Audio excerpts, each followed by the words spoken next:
എല്ലാവർക്കും നമസ്കാരം. ഞാൻ ഇന്ന് പറയാൻ പോകുന്ന വിഷയം വേറൊന്നുമല്ല.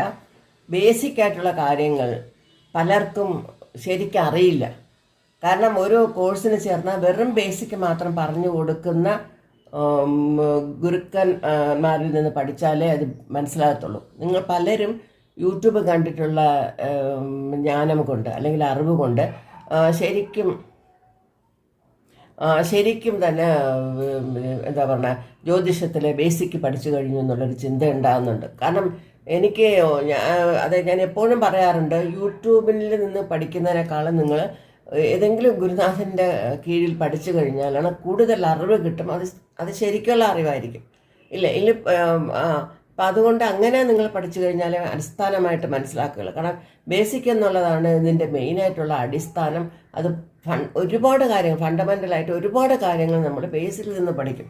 അപ്പം അതൊന്ന് അടിസ്ഥാനം ഉറപ്പിച്ചാൽ മാത്രമേ പിന്നീടുള്ള ക്ലാസ്സുകൾക്ക് അത് പ്രയോജനപ്പെടുകയുള്ളൂ. അപ്പം പലരും യൂട്യൂബ് കണ്ടിട്ട് എനിക്ക് ഗ്രഹങ്ങളെപ്പറ്റി അറിയാം, നക്ഷത്രങ്ങളെപ്പറ്റി അറിയാം, അല്ലെങ്കിൽ ആ രാശിയെപ്പറ്റി അറിയാം എന്നുള്ളതാണ് പറയുന്നത്. പക്ഷെ അങ്ങനെയല്ല. നമുക്കത് ശരിയാവണ്ണം അത് പ്രോപ്പറായിട്ട് നമുക്കത് പഠിച്ചു കഴിഞ്ഞാൽ മാത്രമേ പ്രയോജനപ്പെടുത്തുള്ളൂ. ഒന്നാമത്തെ പ്രശ്നം എന്തെന്ന് വെച്ചാൽ, നമുക്ക് ഈ രാശിഘട്ടം എന്ന് പറയുന്നത് തന്നെ, അല്ലെ രാശിചക്രം എന്ന് പറയുന്നത് തന്നെ നമുക്കൊരു സാങ്കല്പിക ചക്രമായിട്ടാണ് പറഞ്ഞിട്ടുള്ളത്. സാങ്കല്പിക ചക്രമാണ് എന്നുള്ളതാണ് പറഞ്ഞിട്ടുള്ളത്. അത് ഒരു സിലബസ് പോലെ നമുക്ക് പണ്ടത്തെ ഋഷിമാർ അല്ലെങ്കിൽ നമ്മൾ പഠിച്ച മൂല്യം, അതായത് പരമമൂല്യമായ പുസ്തകങ്ങളിലൂടെ നമുക്ക് കിട്ടിയ അറിവ് എന്തെന്ന് വെച്ചാൽ, ഒരു രാശിചക്രം, ആ രാശിചക്രത്തിൽ അവർ കുറേ കാര്യങ്ങൾ കൊണ്ട് അടക്കിയിട്ടുള്ളതാണ്. ആ രാശിചക്രത്തിൽ 12 രാശികളെയും അല്ലെങ്കിൽ 10 ഗ്രഹങ്ങളെയും, 10 ഗ്രഹങ്ങളെന്ന് പറയുമ്പോൾ നമുക്ക് കുജാതി ഐവകൾ എന്ന് പറയുന്ന 5 ഗ്രഹങ്ങളെയും, ശനി, ചൊവ്വ, അങ്ങനെയുള്ള ഗ്രഹങ്ങൾ 5 പേര്, ബുധൻ, ശുക്രൻ. അപ്പം ഈ ഗ്രഹങ്ങളെയൊക്കെ ഗുരു, ഇവർ 5 പേരെയും ഗ്രഹങ്ങളായിട്ടും, സൂര്യനെയും ചന്ദ്രനെയും നക്ഷത്രങ്ങളായിട്ടും, രാഹു കേതുക്കളെ ഛായാഗ്രഹങ്ങളായിട്ടും, അല്ലെങ്കിൽ ഒരു പുകമറയായിട്ടും, അല്ലെങ്കിൽ മാന്തി എന്ന് പറഞ്ഞ ശനിയുടെ പുത്രനായി, മന്ദൻ്റെ പുത്രൻ മാന്തി എന്നുള്ള രീതിയിൽ അങ്ങനെ ഒരു ഉപഗ്രഹമായിട്ടോ, അല്ലെങ്കിൽ രാവിലെയും രാത്രിയും ഉദിച്ച് അസ്തമിക്കുന്ന ഒരു ബിന്ദുവായിട്ടോ ഒക്കെയാണ് നമ്മളിത് കണക്കാക്കുന്നത്. പക്ഷേ നമ്മുടെ ഹോറോസ്കോപ്പ് നമ്മളെ കയ്യിൽ കിട്ടുമ്പോൾ ഇതിൽ മാന്തി അടക്കം തന്നെയാണ് നമുക്ക് ഹോറോസ്കോപ്പ് തരുന്നത്. അപ്പോൾ അങ്ങനെ തരുമ്പോൾ നമ്മൾ അതിനുള്ളിലുള്ള എല്ലാ ഗ്രഹങ്ങളെയും നമ്മൾ മനസ്സിലാക്കി അതിനെപ്പറ്റിയുള്ള കാര്യങ്ങൾ പറഞ്ഞു കൊടുക്കണം.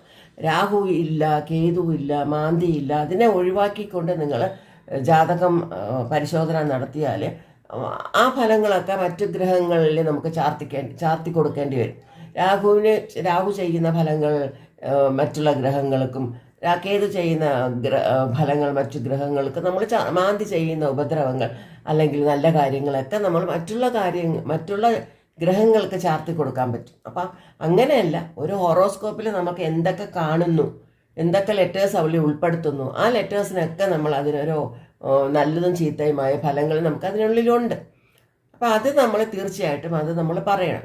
ചില നല്ല കാര്യങ്ങളും ചില മോശം കാര്യങ്ങളൊക്കെ നടക്കുന്നതും എല്ലാ ഗ്രഹങ്ങളും, ഇപ്പോൾ മറ്റുള്ള നമ്മൾ രാഹു ചെയ്യുന്ന ദോഷമാണ് കേതു ചെയ്യുന്ന ദോഷമാണെന്നല്ല, ഗുരുവും നമുക്ക് ദോഷം ചെയ്യാം, ശുക്രനും നമുക്ക് ദോഷം ചെയ്യാം. ഓരോ ഗ്രഹങ്ങൾക്കും നല്ലതും മോശമായിട്ടുള്ള ഒരുപാട് കാര്യങ്ങൾ ഈ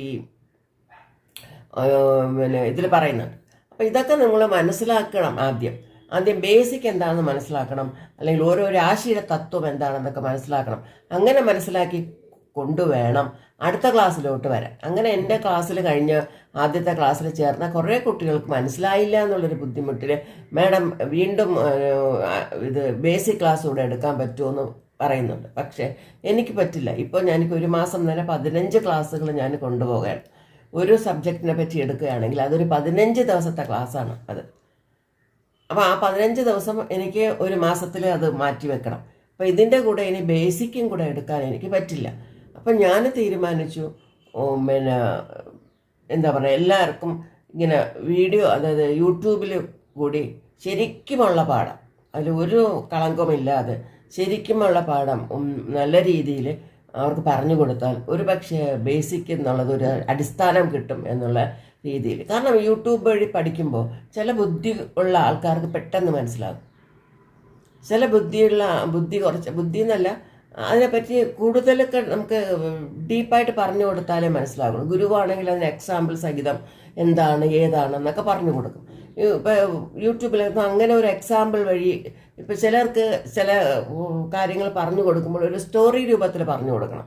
ഏതിനെങ്കിലും അടിസ്ഥാനമായിട്ടൊരു എടുത്തുകൊണ്ട് അതിനൊരു സ്റ്റോറി രൂപത്തിൽ പറഞ്ഞു കൊടുത്താൽ ഈസി ആയിട്ട് മനസ്സിലാക്കാൻ പറ്റും. ചിലർക്ക് അങ്ങനെയല്ല, കാര്യങ്ങൾ മാത്രം ഓരോരുത്തർക്കും ഓരോ തരത്തിലാണ് മനസ്സിലാക്കാൻ പറ്റുന്നത്. അപ്പോൾ അത് കാരണമാണ് യൂട്യൂബിൽ ചിലർക്ക് മനസ്സിലാക്കാൻ പറ്റാതെ പോകുന്നത്. വേറെ ഒന്നുമല്ല. അല്ലെങ്കിൽ അതിനോട് ഒരു എന്താ പറയുക, ഒരു ഡീപ്പായിട്ടുള്ള കാര്യങ്ങൾക്ക് നമുക്ക് ഇങ്ങനെയാണ്. അത് മാത്രമല്ല, നമുക്ക് ഫ്രീ ആയി കിട്ടുന്നത് എന്തെന്ന് നമുക്ക് അത്ര വില നമ്മൾ കൽപ്പിക്കില്ല. അതും ഒരു സംഗതിയുണ്ട്. സ്കൂളിലോ അല്ലെങ്കിൽ ഒരു ക്ലാസ്സിലൊക്കെ പോകുമ്പോഴാണ് നമ്മൾ കൊടുക്കുന്ന കാശിനും അല്ലെങ്കിൽ ട്രാവൽ ചെയ്ത് പോകുന്ന സമയത്തിനും അല്ലെങ്കിൽ നമ്മൾ അവിടെ ചിലവഴിക്കുന്ന സമയത്തിനൊക്കെ നമ്മൾ ഒരുപാട് ഇമ്പോർട്ടൻസ് കൊടുക്കാറുണ്ട്. അയ്യോ, ഞാൻ ഇത്രയും കാശ് കൊടുത്ത് പഠിക്കുകയാണ്, അല്ലെങ്കിൽ ഇത്രയും സമയം എനിക്ക് വേസ്റ്റ് ആവുകയാണ്. ഇത് വെറുതെ കിട്ടുകയല്ലേ. വെറുതെ ഇങ്ങനെ ബേസിക് ആ ജ്യോതിഷ ക്ലാസ്സിലോട്ട് നോക്കും. പിന്നെ അടുത്തത് വേറെ എന്തെങ്കിലും റീൽസ് കാണാനോ പെട്ടെന്ന് അങ്ങനെ ചാനലിനെ മറിച്ചു കൊണ്ടുപോകുന്ന അവസ്ഥ. കുത്തിയിരുന്ന് കാണുന്നവർക്ക് ചിലപ്പോൾ അത് പ്രയോജനപ്പെട്ടേക്കാം.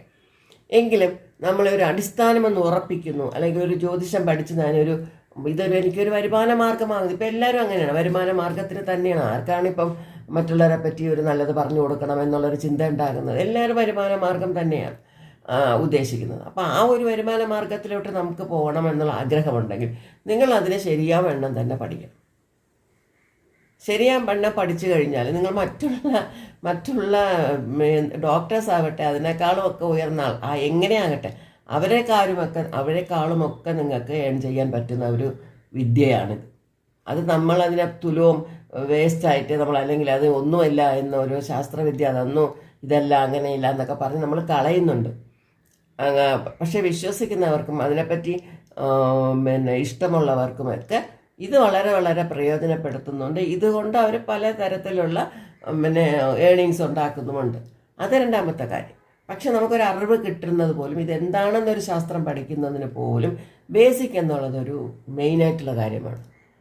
അപ്പോൾ ബേസിക്കൊക്കെ പഠിപ്പിച്ചു കൊടുക്കുന്നുണ്ട്. ചിലയിടത്തൊക്കെ പഠിപ്പിച്ചു കൊടുക്കുന്നതിന് അവർ നല്ല ഫീസ് വാങ്ങുന്നുണ്ട്. അപ്പോൾ ആ ഫീസൊന്നും കൊണ്ടു കൊടുക്കാൻ പറ്റാത്ത ഒരവസ്ഥയിലാണെങ്കിൽ നിങ്ങൾക്ക് ഈ ഒരു ചാനലിനെ പ്രയോജനപ്പെടുത്താം. മനസ്സിലായില്ല? അപ്പോൾ ആർക്ക് വേണമെങ്കിലും ഇതിരുന്ന് കണ്ടുകൊണ്ട് ക്ലിയറായിട്ട് എഴുതിയെടുത്തുകൊണ്ട് സംശയങ്ങളുണ്ടെങ്കിൽ ആ കമൻസിൽ എഴുതുക. ആ സംശയങ്ങൾക്കായിരിക്കും ഞാൻ അടുത്ത വീഡിയോയിൽ പറയുന്നത്. കാരണം ഞാൻ ചില സംശയങ്ങൾക്കൊന്നും മറുപടി കൊടുക്കാറില്ല. കാരണം അത് ഫുൾ ജാതകം കിട്ടിയാലേ ഒരു കാര്യം പറയാൻ പറ്റത്തുള്ളൂ. അതുകൊണ്ടാണ് കൊടുക്കാത്തത്. ഒരാളിൻ്റെ ഫുൾ ജാതകം നമുക്ക് തരണം, അത് കറക്റ്റായിരിക്കണം, അതിന് മെനക്കെടണം, അതിന് കുറേ അവേഴ്സ് മെനക്കെടണം, അതിനൊക്കെ ബുദ്ധിമുട്ടുണ്ട്. അതില്ലാതെ ഇത് രാശിയിൽ ഇത് നിന്നാൽ എങ്ങനെയാണെന്നൊക്കെ ചോദിച്ചാൽ ഫലം എന്തെങ്കിലും പറയാം എന്നല്ലാതെ കറക്റ്റായിട്ട് പറയാൻ പറ്റില്ല. മനസ്സിലായില്ല? അതുകൊണ്ടാണ്. അപ്പോൾ ഇത് ഞാൻ ആദ്യം മുതൽ നിങ്ങൾക്ക് പറഞ്ഞു തരാമെന്നുള്ളൊരു ഉദ്ദേശത്തിലാണ് ഈ ഒരു വീഡിയോ ഇടുന്നത്. കാരണം ബേസിക് എല്ലാവർക്കും ഒരു ബുദ്ധിമുട്ടാണ്. എന്നോട് ചോദിച്ചാൽ ചിലപ്പോൾ എനിക്കും ചില കാര്യങ്ങൾ മറന്നു പോയിട്ടുണ്ടാവും, പഠിച്ചതാണ് മറന്നു പോയിട്ടുണ്ടാവും. മനസ്സിലായി? അപ്പോൾ ഇത് എനിക്കും ഒരു പ്രയോജനം. ഞാൻ വീണ്ടും ബേസിക്കിനെ ഞാൻ എടുക്കുമ്പോൾ എനിക്കും അതൊരു അറിയാത്ത കാര്യങ്ങൾ എന്തെങ്കിലും ഉണ്ടെങ്കിൽ എനിക്കും പെട്ടെന്ന് കാര്യങ്ങൾ പിടികിട്ടും. മനസ്സിലായില്ല? അപ്പോൾ രണ്ട് തരത്തിലും നിങ്ങൾക്കും പ്രയോജനപ്പെടും, എനിക്കും പ്രയോജനപ്പെടും. മറന്നു കിടന്ന കാര്യങ്ങളൊക്കെ നമുക്ക് എടുത്തുകൊണ്ട് വരാൻ പറ്റും. പലതും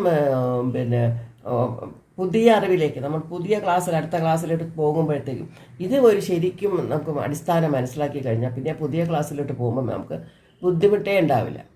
ഇവിടെ ഞാൻ അതാണ് പറയാൻ പോകുന്നത്. ഓക്കെ. അപ്പോൾ നമുക്ക് ഋഷിമാരായിരുന്നാലും ഇപ്പോൾ പരാശര, ഹോരാട്ടെ, ഫലദീപിക, എന്ത് നമ്മൾ മൂല്യമായ പുസ്തകങ്ങൾ എടുത്താലും നമ്മൾ അതിൽ നിന്നൊക്കെ പഠിച്ചാലും നമുക്ക് ആദ്യം തരുന്നത് ഈ ചാർട്ട് തന്നെയാണ്.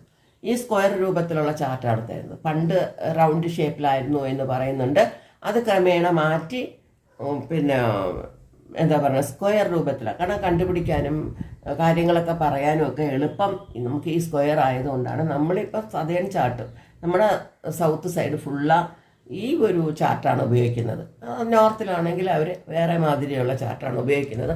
അത് നമുക്ക് പഠിച്ച് ശീലമില്ലാത്തത് കൊണ്ട് നമുക്ക് അതിലോട്ട് പോകണ്ട. നമ്മളെ സൈഡൊക്കെ നമുക്ക് ഈ ചാർട്ട് തന്നെയാണ് വരുന്നത്. ഇത് നമുക്ക് മനസ്സിലാക്കാനും പെട്ടെന്ന് കാര്യങ്ങളൊക്കെ മനസ്സിലാക്കാനും എളുപ്പമാണ്. കാരണം എല്ലാം ഇങ്ങോട്ട് പോകുന്നതാണ്. വക്രഗ്രഹങ്ങൾ ഒഴിച്ച് ഛായാഗ്രഹങ്ങളായ രാഹുവും കേതുക്കൾ മാത്രമാണ് പിന്നെ തിരിഞ്ഞു പോകുന്നത്. മറ്റുള്ള കാര്യങ്ങളെല്ലാം അത് അത് ഒരു ഛായാഗ്രഹമായതുകൊണ്ട് അത് വക്രം അങ്ങനെ തിരിഞ്ഞു പോകുന്നു. മറ്റുള്ള ഗ്രഹങ്ങളൊക്കെ ഇങ്ങനെ ക്ലോക്ക് വൈസ് ഡയറക്ഷനിലാണ് പോകുന്നത്. മറ്റേത് രണ്ടും ആൻറ്റി ക്ലോക്ക് വൈസ് ഡയറക്ഷനിൽ പോകും. അപ്പം അത് നമുക്ക് മനസ്സിലാക്കാൻ പറ്റും. മാന്തിക്കൊരു സഞ്ചാരമില്ല. മാന്തി നിൽക്കുന്ന ആ സ്ഥലത്തെ ഇതാണ് നമ്മൾ അത് കണക്കിലെടുക്കുന്നത്. ആ രാശിയാണ് നമ്മൾ കണക്കിലെടുക്കുന്നത്. അപ്പം ഇങ്ങനെയാണ് പോകുന്നത്. അപ്പം നമുക്ക് വരുന്നത് ഈ സ്ക്വയർ ടൈപ്പാണ്. അപ്പം എന്തുകൊണ്ട് നമുക്ക് മീനം സൈഡ് ആദ്യം തൊട്ട് തുടങ്ങിയില്ല എന്ന് പറയുമ്പോൾ അത് റൗണ്ടായിരുന്നത് കൊണ്ട് അത് ശരി ചെയ്തപ്പോഴത്തേക്ക് ഇങ്ങനെയാണ് വരുന്നത്. അവിടെ കേതുവിൻ്റെ നക്ഷത്രം വഴിയാണ് നമുക്ക് ആദ്യത്തേത് തുടങ്ങുന്നത്. പക്ഷെ പൊതുവെ ചിലർ പറയുന്നത് അതായത് കാർത്തികയാണ് ശരിക്കുമുള്ള ആദ്യത്തെ നക്ഷത്രം എന്ന് പറഞ്ഞാലും പക്ഷെ അത് കേതുവിലാണ്. അതൊക്കെ നമുക്ക് അറിയില്ല. കാരണം പണ്ടുള്ള അവരുടെ പണ്ടുള്ള മഹർഷിമാർ അവരുടെ അറിവിൻ്റെ കണ്ണിലൂടെ അല്ലെങ്കിൽ ജ്ഞാനക്കണ്ണിലൂടെ അവർ കണ്ടുപിടിച്ചതാണ് ഈ ഒരു ജ്യോതിഷ ശാസ്ത്രത്തിൻ്റെ അടിസ്ഥാനമെന്നും അല്ലെങ്കിൽ ഈ രാശി കണ്ടുപിടിച്ചത് എല്ലാം അവരുടെ മേലാണ് നമ്മൾ പറയുന്നത്. നമുക്കൊന്നും അറിയില്ല. നമ്മളിതിൻ്റെ ഫൗണ്ടറോ അല്ലെങ്കിൽ നമ്മളിത് കണ്ടുപിടിച്ചതാണോ ഓരോരുത്തർ അവരുടെ രീതിയിൽ ആണോ പറയുന്നതൊന്നുമല്ല. കാരണം ഇതിന് ഇതുവരേക്കും മാറ്റമില്ല. ഇന്നുവരേക്കും ഈ നിമിഷം വരേക്കും ഈ ചാർട്ടിന് ഒരു മാറ്റം വരുന്നില്ല. പക്ഷേ പ്രൊഡിക്ഷൻസ് അവർക്ക് തോന്നുന്ന പോലെ പലതും പറയുന്നുണ്ട്. പല മെത്തേഡുകളിൽ പഠിക്കുന്നുണ്ട്. KP അസ്ട്രോളജി ആവട്ടെ, KB അസ്ട്രോളജി ആകട്ടെ, വേറെ പലതരത്തിലുള്ള അസ്ട്രോളജി നമുക്ക് പഠിപ്പിക്കുന്നുണ്ട്. പക്ഷെ അതൊന്നുമല്ല അതിൻ്റെ ബേസിക് ആയിട്ടുള്ള നമുക്ക് വേദിക് അസ്ട്രോളജി തന്നെയാണ്. അത് പഠിച്ചു കഴിഞ്ഞാൽ നമുക്ക് KPയിലൊക്കെ പുതിയതായിട്ട് കണ്ടുപിടുത്തങ്ങളെന്നൊക്കെ പറയുന്നുണ്ട്. പക്ഷെ നമ്മൾ എന്ത് വന്നാലും നമ്മളുടെ ഈ ബേസിക്ക് അതായത് ഈ ഒരു വേദിക്ക് തന്നെയാണ് നമുക്ക് അടിസ്ഥാനമായിട്ട് പെട്ടെന്ന് കാര്യങ്ങളൊക്കെ മനസ്സിലാക്കാൻ പറ്റുന്നത്. അപ്പോൾ അതുകൊണ്ട് നമുക്ക് പഠിക്കാനേ എളുപ്പമാണ്. അപ്പോൾ ഇതിലൊന്നും നമ്മളായിട്ട് പുതുതായിട്ട് കണ്ടുപിടിച്ചില്ല. പക്ഷേ എന്തു തന്നെയാലും ഇന്നുവരേക്കും ഇതിനൊരു മാറ്റമില്ല. ഇത് തന്നെയാണ് നമ്മുടെ രാശിചക്രം എന്നുള്ളത്. അപ്പോൾ ഈ രാശിചക്രം നമുക്ക് തുടങ്ങുന്നത് ഇവിടെ നിന്നാണ്. അപ്പോൾ ഇതിൽ ശരിക്കും ഞാൻ പറഞ്ഞില്ലേ 10 ഗ്രഹങ്ങളുണ്ട്. 10 ഗ്രഹങ്ങൾ ഈ രാശിയെ നമുക്ക് മലയാള മാസത്തിൻ്റെ കണക്ക് കൂട്ടിയാണ് പറയുന്നത്. അപ്പോൾ മലയാള മാസമാകുമ്പോൾ ഇവിടെ തൊട്ടാണ് തുടങ്ങുന്നത്. ആദ്യം നിങ്ങൾ ഇതിനെ എടുക്കരുത്. മേടം പറയുമ്പോൾ ഈ ഘട്ടം മുതലാണ് തുടങ്ങുന്നത്. അപ്പം ഇവിടെ ആദ്യത്തെ ഇത് മേടം, ഇത് കഴിഞ്ഞ് ഇടവം, മിഥുനം, കർക്കിടകം, ചിങ്ങം, കന്നി, തുല, വൃശ്ചിക, ധനു, മകരം, കുംഭം, മീനം. ഈ നമ്മളെ മലയാള മാസത്തിനെയാണ് ഇത് കണക്ക്. ഇംഗ്ലീഷൊന്നും പറയാൻ പോകുന്നില്ല. മലയാള മാസത്തിനെ തന്നെയാണ് ഇത് കണക്കാക്കുന്നത്. മനസ്സിലായല്ലോ? മലയാള മാസം എണ്ണാൻ അറിയാം. 12 മാസം നമുക്ക് എണ്ണാൻ അറിയാമെങ്കിൽ ഈ കാളം ഇവിടെ തൊട്ട് തന്നെ തുടങ്ങണം, ഇങ്ങോട്ട് പോകരുത്. ഇതാണ് ആദ്യത്തെ കാലപുരുഷൻ്റെ ആദ്യത്തെ രാശി എന്ന് പറയുന്നത്. അപ്പോൾ കാലപുരുഷ തത്വം ഇതിൽ നമ്മൾ മെയിനായിട്ട് കാലപുരുഷ തത്വം അനുസരിച്ചാണ് ഇവരെല്ലാം റെഡി ചെയ്തിരിക്കുന്നത്. അപ്പോൾ അതനുസരിച്ച് നമ്മുടെ ലഗ്നം ഏതാണ്ട് വരുന്നു. അങ്ങനെയാണെങ്കിൽ ഈ കാലപുരുഷൻ്റെ ആദ്യത്തെ എല്ലാ കാര്യങ്ങൾക്കും ഇപ്പം നമ്മുടെ ലഗ്നം ചിലപ്പം വൃശ്ചയമായിരിക്കും. പക്ഷെ നമ്മൾ എടുക്കേണ്ടത് നമ്മളെ ലഗ്നം വൃശ്ചയമാണെങ്കിലും കാലപുരുഷൻ്റെ ആദ്യത്തെ രാശി ഇതാണ്. ഇതും കൂടെ നമ്മൾ കണക്കിലെടുത്ത് വേണം നമ്മൾ പറയാൻ. മനസ്സിലായല്ലോ? ആദ്യത്തെ കാലപുരുഷ തത്വം അനുസരിച്ച് ആദ്യത്തെ രാശി മേടമാണ്. ഇടവം, മിഥുനം എല്ലാം അങ്ങോട്ടാണ് പോകുന്നത് കേട്ടോ. നിങ്ങൾ ശ്രദ്ധിക്കണം. ഇത് കർക്കിടകം, ചിങ്ങം, കന്നി, തുല, വൃശ്ചികം, ധനു, മകരം, കുംഭം, മീനം. ഇങ്ങനെയാണ്. ഇവിടെ രാഹു കേതുക്കൾക്ക് സ്ഥാനം കൊടുത്തിട്ടില്ല. മനസ്സിലാക്കി? നമ്മളിപ്പോൾ ആദ്യത്തെ ചാർട്ടിൽ എല്ലാവർക്കും ഇവരുടെയാണ് ആൾക്കാരുള്ളത്. അതാണ് ഈ ഗ്രഹങ്ങൾ തന്നെയാണ് രണ്ട് രാശികളെ പിടിച്ചിരിക്കുന്നത്. മനസ്സിലായില്ലേ? ഇപ്പം ശുക്രനാകട്ടെ ഇടവത്തിനും തുലാത്തിനും ശുക്രനാണ്. അതുപോലെ മേടത്തിനും വൃശ്ചികത്തിനും ചൊവ്വയാണ്. ധനുസിനും മീനത്തിനും ഗുരുവാണ്. മകരകുംഭങ്ങളിൽ ശനിയാണ്. അപ്പം ചന്ദ്രനും സൂര്യനും മാത്രം ഓരോ വീടേ ഉള്ളു. ബാക്കി മറ്റ് ആൾക്കാർക്ക് 2 വീട് കൊടുത്തിട്ടുണ്ട്. ഇവിടെ അന്നത്തെ ആ ഡേറ്റിൽ ഇതാണ് ശരിക്കുള്ള രാശി ചാർട്ട്. ഇതിൽ നമുക്ക് 27 നക്ഷത്രങ്ങളെയും അതിനെ 9 പാദങ്ങളാക്കി ഇതിലടക്കിയിട്ടുണ്ട്.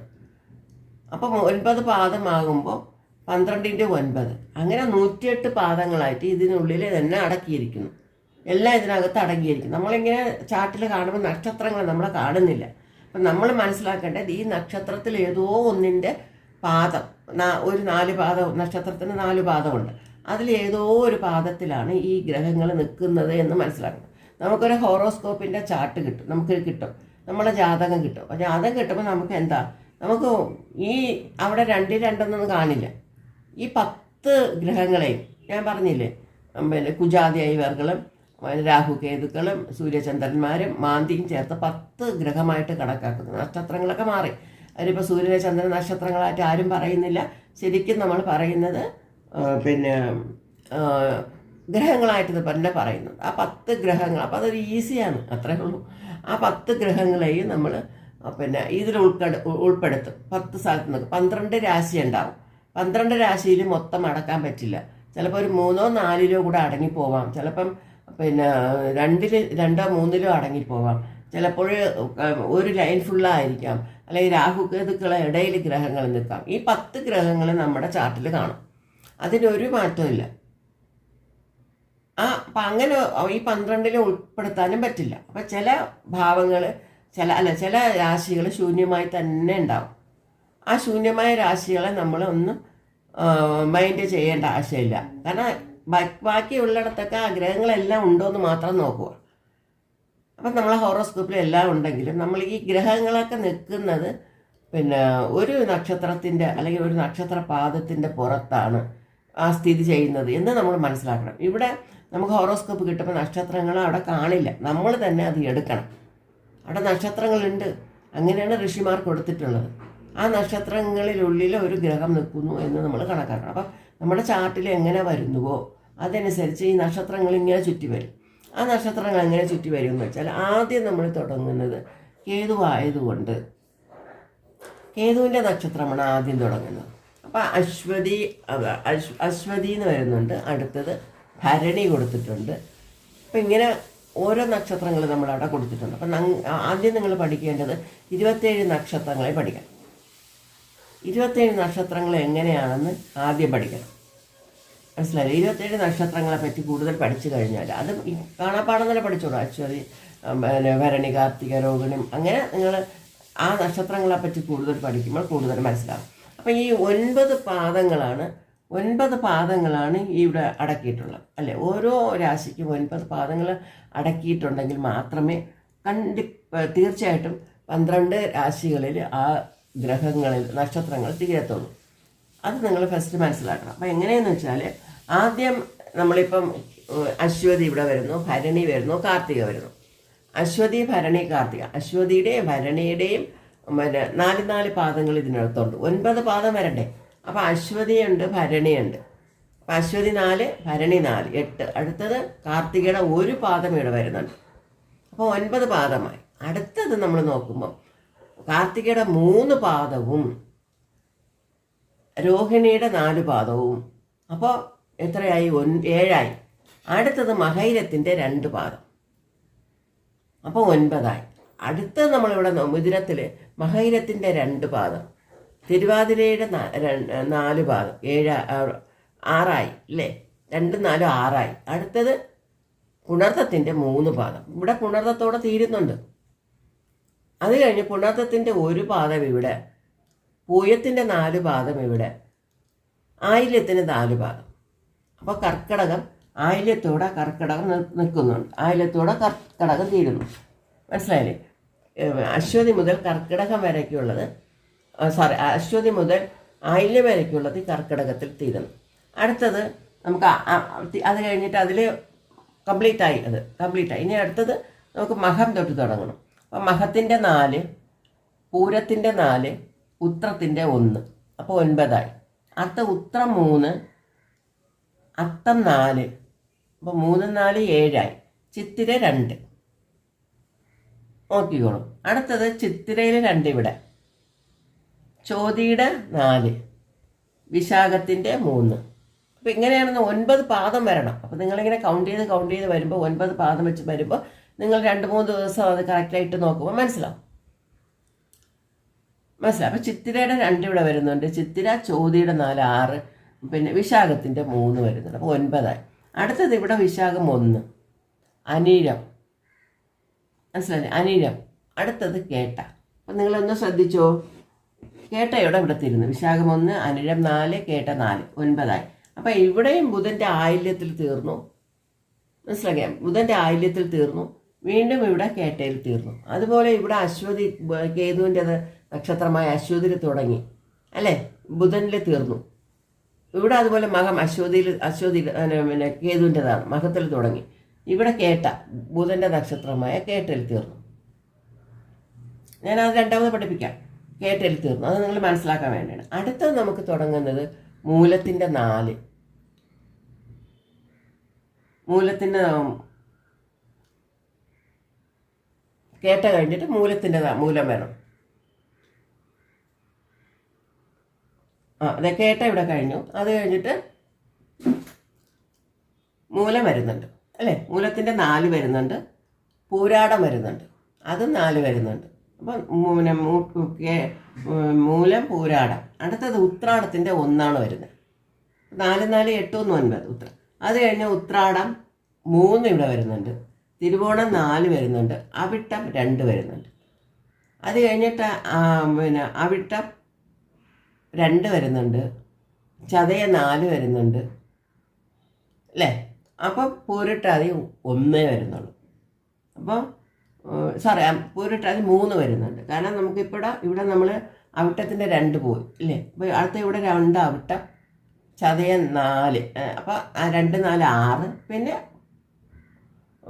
പൂരിട്ടാതിയുടെ 3, അപ്പോൾ 6, 3, 9. അത് കഴിഞ്ഞ് പൂരിട്ടാതിയുടെ 1, ഉത്രട്ടാതിയുടെ 4, രേവതിയുടെ 4. അപ്പം അങ്ങനെ പിന്നെ അതോടെ അവസാനിക്കുന്നുണ്ട്. അപ്പം 108 പാദങ്ങൾ അവിടെ പൂർത്തിയായിട്ടുണ്ടെന്നാണ് അർത്ഥം. ഈ നക്ഷത്രങ്ങൾ ഇതിനകത്ത് അടക്കിയിരിക്കുകയാണ്.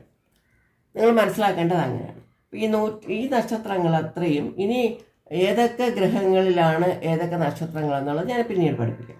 ഇത് ഇത്രയും നിങ്ങൾ മനസ്സിലാക്കുക. ഈ നക്ഷത്രങ്ങൾ ശരിക്കും നിങ്ങൾ 9 പാദം ഒന്നും നോക്കണ്ട. ഈ നക്ഷത്രങ്ങളെ നമ്മൾ കാണാതെ പഠിക്കുക. ജ്യോതിഷം അറിയാത്തവർക്കാണ് ഞാൻ പറഞ്ഞു തരുന്നത്. അറിഞ്ഞവർക്ക് ഇതൊരു ഈസി ആയിട്ടുള്ള, എന്നെക്കാളും നല്ലതായിട്ട് അവർക്ക് ചെയ്യാൻ പറ്റും. അത് വേറെ കാര്യം. ഇത് ഞാൻ പറയുന്നത് ശരിക്കും മനസ്സിലാകാത്ത കുറേ കാര്യങ്ങളുണ്ടാവും. ഇപ്പം നക്ഷത്രങ്ങളെപ്പറ്റി കംപ്ലീറ്റ് അറിയാത്തവരുണ്ടാവാം, ഗ്രഹങ്ങളെപ്പറ്റി ഒന്നും മനസ്സിലാക്കാത്തവരാണ്. ഇവർക്കെല്ലാം കുറച്ച് ജ്യോതിഷം പഠിച്ചാൽ എന്തെങ്കിലും ഒരറിവ് കിട്ടുമോ, അല്ലെങ്കിൽ അതിനെപ്പറ്റി കൂടുതൽ അറിയാൻ ആഗ്രഹമോ എല്ലാവരൊക്കെ കാണും. അപ്പം അവർക്കൊന്നും ബേസിക്കായിട്ടുള്ള ചില കാര്യങ്ങൾ അറിയാം, ചില കാര്യങ്ങൾ അറിയാത്തതായിരിക്കും. അതുകൊണ്ട് മാത്രമാണ് ഞാനിത് ശരിക്കും പറഞ്ഞു കൊടുക്കാമെന്ന് വിചാരിക്കുന്നത്. ശരിക്കും തന്നെ പറഞ്ഞു കൊടുക്കാമെന്ന്. പല പ്രാവശ്യമായിട്ടും അത് ശരിയായ രീതിയിൽ തന്നെ നിങ്ങൾക്ക് ബോധിപ്പിക്കണം എന്നുള്ള രീതി കൊണ്ടാണ് ഞാൻ കംപ്ലീറ്റ് ഈ പിന്നെ ബേസിക് തന്നെ എടുക്കാമെന്ന് വിചാരിക്കുന്നത്. അപ്പം ഇതിൽ നമ്മളെ ഗ്രഹങ്ങളെ അടക്കി കഴിഞ്ഞു, അതുപോലെ നക്ഷത്രങ്ങളെയും തന്നിട്ടുണ്ട്. ഇത് ഇത്രയും നമുക്ക് തന്നിട്ടുണ്ട്. ഇനി അടുത്ത പല പല പല പല കാര്യങ്ങളോട്ട് വേറോട്ട് വരും. അതെല്ലാം നമുക്ക് ഇത് അടിസ്ഥാനമായിട്ട് നമ്മൾ എന്താ പഠിക്കേണ്ടതെന്ന് വെച്ചാൽ ഇതാണ് നമ്മൾ അടിസ്ഥാനമായിട്ട് പഠിക്കേണ്ടത്. നിങ്ങളൊന്നും കണക്കാക്കണ്ട. ഈ നക്ഷത്രങ്ങളെ 27 നക്ഷത്രങ്ങളെ മനസ്സിൽ കാണാതെ പഠിക്കാൻ ശ്രമിക്കുക. ഈ നക്ഷത്രങ്ങളെല്ലാം മനസ്സിലാക്കേണ്ടത് ഈ കാലപുരുഷൻ്റെ ആദ്യത്തെ മേടം രാശിയാണ്. ആ മേടം രാശി, ആ മാസങ്ങൾ അത്രയും മനസ്സിലാക്കുക. 12 മാസങ്ങൾ നമ്മൾക്ക് അറിയാമല്ലോ, മലയാളത്തിലെ മാസങ്ങൾ അത്രയും കാണാതെ പഠിക്കുക. എന്നിട്ട് ഇത് കാലപുരുഷൻ്റെ ആദ്യത്തെ മേടമാണെന്ന് മനസ്സിലാക്കുക.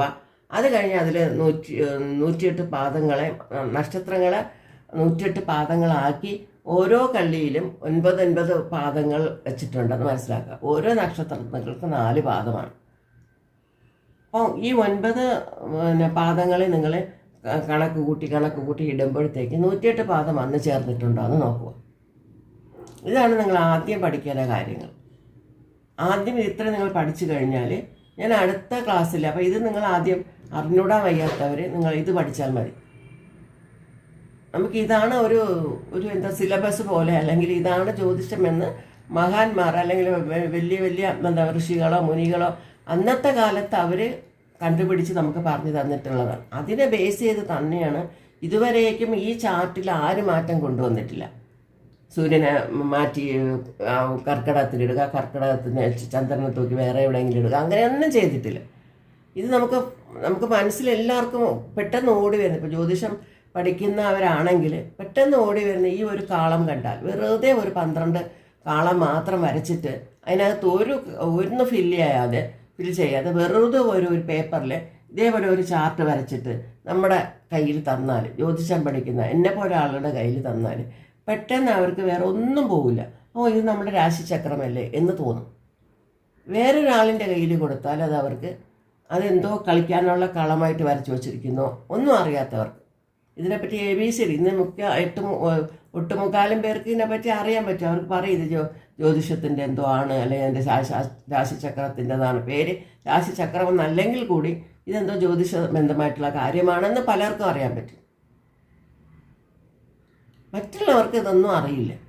അറിയാത്തവർക്ക് അതിനെപ്പറ്റി, അല്ലെങ്കിൽ ജ്യോതിഷത്തിൽ വിശ്വാസമില്ലാത്തവരൊന്നും ഇതൊന്നും തേടിപ്പോകുന്നില്ല. അവരതിനപ്പുറമായിരിക്കും വേറെ എന്തെങ്കിലും തേടുന്നത്. അതിനേക്കാൾ വേറെ എന്തെങ്കിലും ഉണ്ടോ എന്നൊക്കെയാണ് അന്വേഷിച്ച് നടക്കുന്നത്. പക്ഷെ നമുക്കതല്ല. നമുക്കൊരു രാശിചക്രം, നമ്മൾ ജ്യോതിഷത്തിൽ വിശ്വസിക്കുന്നവർക്ക് ആ രാശിചക്രത്തിൽ നമുക്ക് പെട്ടെന്ന് ഓടി വരുന്നത് ഒന്ന് പ്ലെയിനായിട്ട് തന്നാലും, ഒന്നുമേ എഴുതാതെ തന്നാലും നമുക്ക് അറിയാം ഇത് മേടം രാശിയാണ്, ഇത് കാലപുരുഷൻ്റെ ആദ്യത്തെ രാശിയാണ്, ഇവിടെ ഈ ഗ്രഹങ്ങളുണ്ട്, അത് കഴിഞ്ഞിട്ട് വരാൻ പോകുന്നത് പിന്നെ നക്ഷത്രങ്ങളുണ്ട് ഇതിനകത്ത് എന്നുള്ളതറിയാം. അതൊക്കെ നമ്മൾ മാറ്റിക്കഴിഞ്ഞാൽ അവിടെ ഒന്നുമില്ല.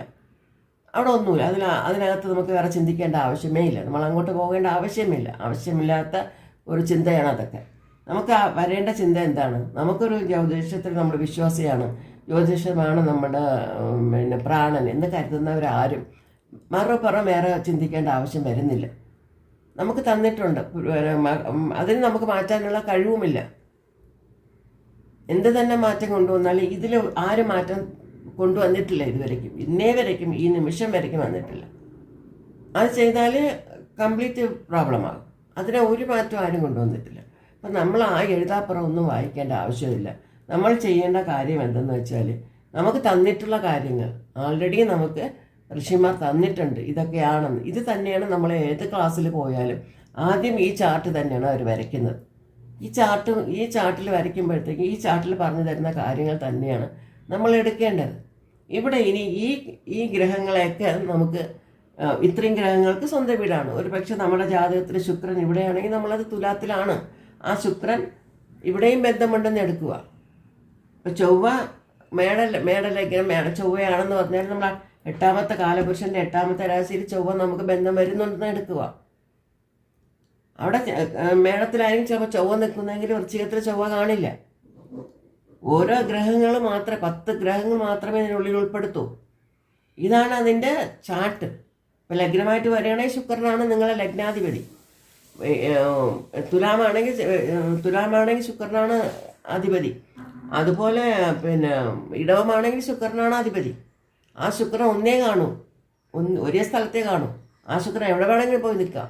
അപ്പം നമ്മൾ ജനിക്കുന്ന സമയത്ത്, ഇനി ഒരു സത്യം എന്താണെന്ന് വെച്ചാൽ, നമ്മൾ ജനിക്കുന്ന സമയത്ത് ആ രാഹു കേതുക്കൾ ഉണ്ടാവുമല്ലോ. ഞാൻ പറഞ്ഞില്ല ഈ 10 ഗ്രഹങ്ങൾ ഉൾപ്പെടണമെന്ന്. അപ്പം രാഹു കേതുക്കൾ എവിടെ അടയാളപ്പെടുത്തുന്നു വെച്ചാൽ, നമ്മൾ ജനിക്കുന്ന സമയം, ആ സമയത്ത് ആ രാഹുവും കേതുവും ഇങ്ങനെ ചുറ്റിക്കൊണ്ടിരിക്കുകയാണ്. അപ്പം രാഹുവും കേതുവും ഏത് സമയത്താണോ നമുക്ക് അതിങ്ങനെ ഗോചാരത്തിൽ ഇങ്ങനെ ചുറ്റിക്കൊണ്ട് നടക്കുകയാണ്. അപ്പോൾ ഏത് സമയത്താണ് നമ്മൾ ജനിക്കുന്നത്, ആ സമയത്ത് ഏതെങ്കിലും ഒരു രാശിയിൽ പിന്നെ രാഹു വരും, രാഹുവിനെ ഇടേണ്ടി വരും. അപ്പോൾ ഏതെങ്കിലും ഒരു ഗ്രഹം അല്ലെങ്കിൽ ആ ഒരു ഗ്രഹത്തിൻ്റെ വീട്ടിലോട്ടാണ് ആ രാഹുവും കേതുവിനെ അടയാളപ്പെടുത്തുക. രാഹുവിനും കേതുവിനും വീടില്ല ആക്ച്വലി. അവരെന്ത് ചെയ്യുന്നു വെച്ചാൽ ആരെങ്കിലും വീട്ടിലായിരിക്കും വരിക. ഇപ്പോൾ ചിലപ്പോൾ ചൊവ്വയുടെ വീട്ടിൽ രാഹു വരാം, അല്ലെങ്കിൽ ബുധൻ്റെ വീട്ടിൽ വരാം. നമ്മൾ ജനിക്കുന്ന സമയത്തിനനുസരിച്ച് ആ രാഹുവിനെയും കേതുവിനെയും നമ്മൾ കറക്റ്റായിട്ട് അടയാളപ്പെടുത്തണം. നേരെ എതിർവശമായിട്ട് രാഹു ഇവിടെയാണെങ്കിൽ ശരിക്കും ഇവിടെയായിരിക്കും കേതു, അങ്ങനെ അടയാളപ്പെടുത്തണം.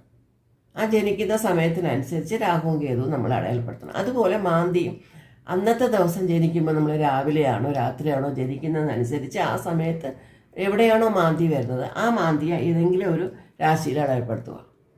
ഇതാണ് അതിൻ്റെ ശരിക്കുള്ളത്. നമ്മളെ ഗ്രഹങ്ങളാണ് ഇവിടെ അത്രയും ഉള്ളത്. പക്ഷേ അവർക്ക് 3 പേർക്കും വീടില്ല ആക്ച്വലി. അവരെവിടെയാണെന്നുള്ളതിന് ആ സമയത്ത് നമ്മൾ ആ ജനിക്കുന്ന സമയത്ത് ഗോചരത്തിൽ ഇങ്ങനെ ചുറ്റി നടക്കുമ്പോൾ നമ്മളതിനെ അടയാളപ്പെടുത്തണം. അത്രയേ ഉള്ളൂ. അങ്ങനെ അടയാളപ്പെടുത്തുമ്പോഴാണ് നമുക്ക് 10 ഗ്രഹങ്ങളും ആ ഒരു ജാതകത്തിൽ കാണുന്നത്. ഇതിന് ഞാൻ പറഞ്ഞില്ല, നക്ഷത്രങ്ങളായിട്ടും ഉപഗ്രഹമായിട്ടോ അല്ലെങ്കിൽ മാന്തിയുടെ പുത്രനായിട്ടോ ഒക്കെയാണ് നമ്മൾ കണക്കാക്കുന്നുവെങ്കിൽ ഇപ്പോൾ ജ്യോതിഷത്തിൽ എല്ലാവരും മൊത്തം 10 ഗ്രഹങ്ങളായിട്ട് തന്നെ പറയുന്നുണ്ട്. ഇതാണ് അതിൻ്റെ സത്യം. വെറും ഗ്രഹങ്ങൾ മാത്രമാണ് ഇവിടെ ഉള്ളത്. പക്ഷേ ഇത് 3നെ നമ്മൾ ആ സമയത്ത് ഏത് വീട്ടിലാണോ ഏത് രാശിയിലാണോ നിൽക്കുന്നതിനനുസരിച്ച് ആ വയസ്സിന് ആ അന്നത്തെ ദിവസത്തിനനുസരിച്ച് നമ്മൾ അടയാളപ്പെടുത്തുന്നതാണ്. ഈ 3 രാഹുവും കേതുവും മാന്തിയും അന്നത്തെ ദിവസത്തേക്കുള്ള എങ്ങനെയാണ് വരുന്നതെന്നനുസരിച്ച് നമ്മൾ അടയാളപ്പെടുത്തുന്നത് മാത്രമേ ഉള്ളൂ. പിന്നെ ആ രാഹുവും കേതുവും നിൽക്കുന്ന വീടിനെ അവരുടെ സ്വന്തം വീട് പോലെ കരുതും എന്നും പറയുന്നുണ്ട്. അപ്പോൾ അവരാരെ വീട്ടിൽ നിൽക്കുന്നു എന്നുള്ളതൊന്നും അവർക്ക് ബോധമില്ല. അവരവരുടെ സ്വന്തം വീട് പോലെ അതിനെ കരുതും. മറ്റുള്ളവരെയൊക്കെ അടിച്ചമർത്തിക്കൊണ്ട് അവരാണ് അവിടുത്തെ രാജാവ് എന്നുള്ള രീതിയിൽ ആ ഒരു രാശിയെ അവർ കയ്യിലെടുക്കുമെന്നാണ് പറയുന്നത്. ഇത്രയുമാണ് ഇന്ന് ഞാൻ പഠിപ്പിക്കുന്നത്. ഇന്ന് ഇതിൽ നിങ്ങൾക്ക് എന്തൊക്കെ ഡൗട്ടുണ്ടോ എല്ലാ ഡൗട്ടും കമൻസിൽ എഴുതാം. നിങ്ങളിത് ശരിക്കും ഒരു ക്ലാസ്സിൽ പഠിക്കുന്ന പോലെ ഫീലിംഗ് ഉണ്ടാവും. മനസ്സിലാകാത്ത കാര്യങ്ങൾ എഴുതിയാൽ വീണ്ടും ഞാൻ ഒരിക്കൽ കൂടെ പഠിപ്പിച്ച് തന്നെ നമുക്ക് മുന്നോട്ട് പോകാം. ഇതിൽ ബേസിക് മാത്രം വരുന്നില്ല, നിങ്ങൾക്ക് അറിയാൻ വയ്യാത്ത കുറേ കാര്യങ്ങളൊക്കെ ഇതിനുള്ളിൽ വരും. എല്ലാ കാര്യങ്ങളും ഞാനിതിൽ ഉൾപ്പെടുത്തിക്കൊണ്ട് കൊണ്ടുപോകാം എന്നുള്ള തീരുമാനത്തിലാണ്. അപ്പോൾ ഇതിൽ എന്തെങ്കിലും ഡൗട്ടൊക്കെ ഉണ്ടെങ്കിൽ അല്ലെങ്കിൽ മനസ്സിലാകാത്ത ഭാഗങ്ങളുണ്ടെങ്കിൽ കുറച്ചേ ഞാൻ പഠിപ്പിക്കുന്നുള്ളൂ. അടുത്ത വീഡിയോയിൽ നമുക്ക് കാണാം. ഓക്കെ, ഇതിൻ്റെ കണ്ടിന്യൂവേഷൻ തന്നെയായിരിക്കും, ഒരു മാറ്റം ഉണ്ടാവില്ല. എന്തൊക്കെ വിട്ടുപോയിട്ടുണ്ടോ എല്ലാം നിങ്ങൾ സ്റ്റെപ്പ് ബൈ സ്റ്റെപ്പായിട്ട് നിങ്ങൾ പഠിച്ചുകൊണ്ട് പോയാൽ കുറച്ച് നാളുകളിൽ ബേസിക് നിങ്ങൾക്ക് കംപ്ലീറ്റ് ആകും. പിന്നെ ഞാൻ പുതിയ കാര്യങ്ങളിടാം. കാരണം ഇപ്പോൾ ഞാൻ ലഗ്നാധിപതി 8 ലഗ്നാധിപതി 10 എന്നൊക്കെ പറഞ്ഞ് വെറുതെ വീഡിയോ ഇട്ടാൽ പലർക്കും അത് മനസ്സിലാകുന്നില്ല. അപ്പോൾ ബേസിക്കായിട്ടാണ് മെയിനായിട്ട് പ്രശ്നമായിട്ട് വരുന്നതുകൊണ്ട് ബേസിക് ക്ലാസ് തുടങ്ങാൻ വിചാരിക്കുകയാണ്. ഇത് ആദ്യത്തെ ദിവസമാണ്. ഇതിൽ മനസ്സിലാക്കാത്ത ഭാഗങ്ങൾ നിങ്ങൾ എഴുതുക. അതിനുള്ള മറുപടിയായിട്ട് തന്നെ ഇത് ചോദ്യോത്തര ക്ലാസ്സായിട്ട് തന്നെ മുന്നോട്ട് പോകും. ഇനി ഇതിന് വരുന്ന ചോദ്യങ്ങൾക്കെല്ലാം ഞാൻ മറുപടി തരുന്നതാണ്. കാരണം ഇത് പഠിപ്പിക്കുന്ന ഒരു ക്ലാസ് ആയിട്ടാണ്. അതുകൊണ്ട് നിങ്ങൾക്ക് ഡൗട്ട്സ് ഉണ്ടാവാം. ആ ഡൗട്ട്സിനൊക്കെ ഞാൻ മറുപടി തരാം. ഞാൻ ഉത്തരവാദിത്തമുള്ള ആളാണ്. അതുകൊണ്ട് തീർച്ചയായിട്ടും ഡൗട്ട്സൊക്കെ നിങ്ങൾ എഴുതുക. Okay, thank you.